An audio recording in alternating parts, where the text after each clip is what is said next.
Imagine a world where the wind screams like a wounded beast, where the horizon is nothing but an endless sheet of white, and where the very ground groans under the weight of a titan, not a dragon, not a myth, but a mountain of fur and ivory. This was the woolly mammoth. For thousands of years, these giants were the undisputed kings of the north. But today, they are nothing but ghosts, locked in the frozen grip of the permafrost. Yet, in high-tech laboratories, the silence of extinction is being challenged. The question is no longer if we can bring them back, but when. To understand the future, we must first look at the scale of the past. Imagine 20,000 years ago, during the peak of the Ice Age. The Earth was a brutal, unforgiving, beautiful place across Europe, Asia, and North America. Stretched the Mammoth Steppe, a golden grassland that survived in the shadow of the glaciers. At the heart of this empire stood the mammoth, standing 13 feet tall at the shoulder and weighing over 6 tons. It was a masterpiece of biological engineering. Its coat was composed of 2 layers, a coarse outer hair and a fine, dense wool that could trap heat in temperatures that would freeze human blood in minutes.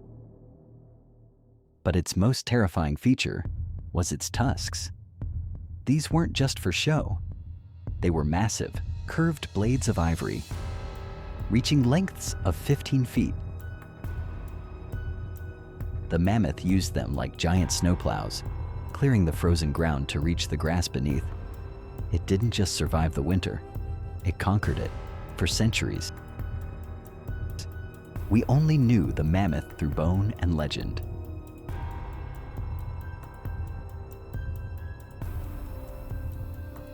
In the freezing wastes of Siberia, a reindeer herder found something impossible.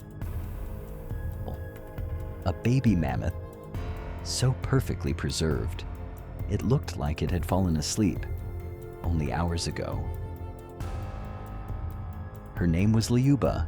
She was 42,000 years old, but her skin was intact. Her trunk was perfect, and scientists even found traces of her mother's milk still in her stomach. This wasn't a fossil. This was a time capsule, and inside that capsule was the blueprint for life. Let's look at the science because it sounds like a Hollywood thriller.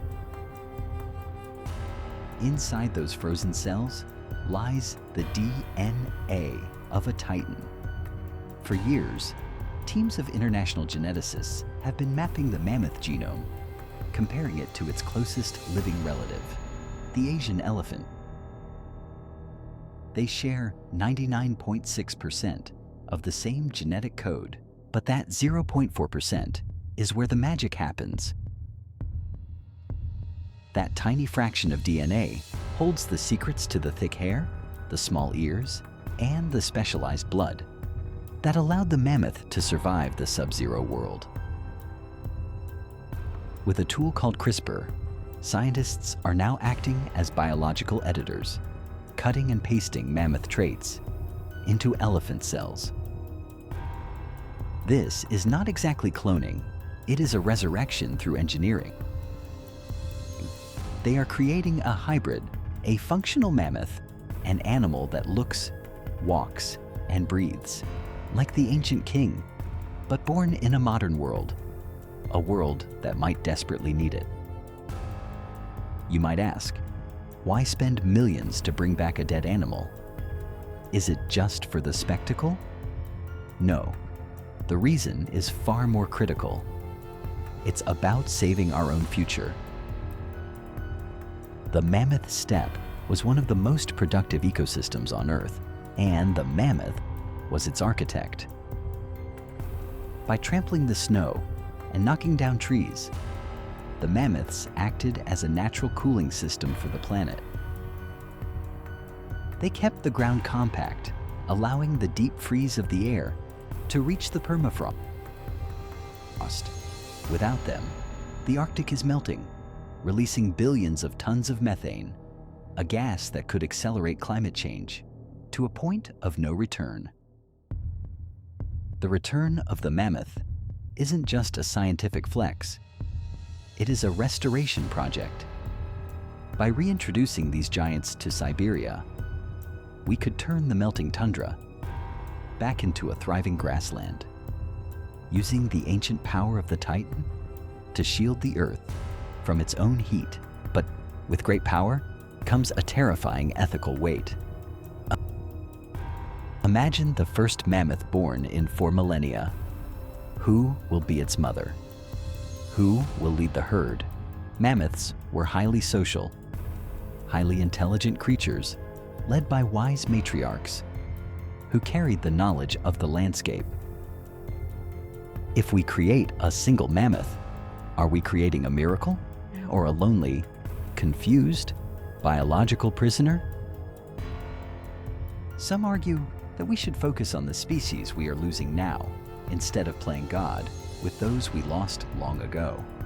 But others say that since humans helped hunt the mammoth to extinction, we have a moral debt to bring them home.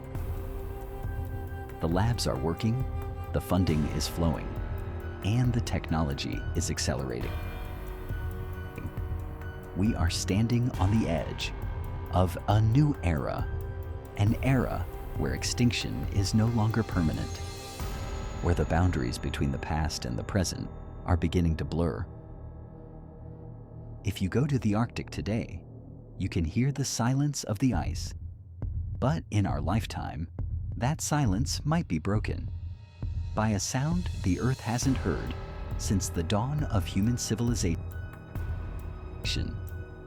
The deep, resonant trumpet of a legend.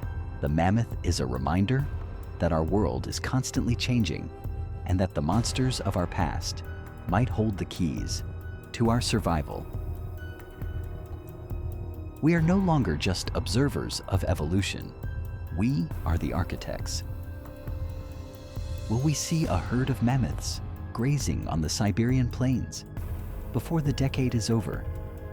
Or are some secrets meant to stay buried in the deep, dark silence of the frost? Tell me in the comments, would you want to stand in the presence of a living mammoth? Or is this a line that science should never cross?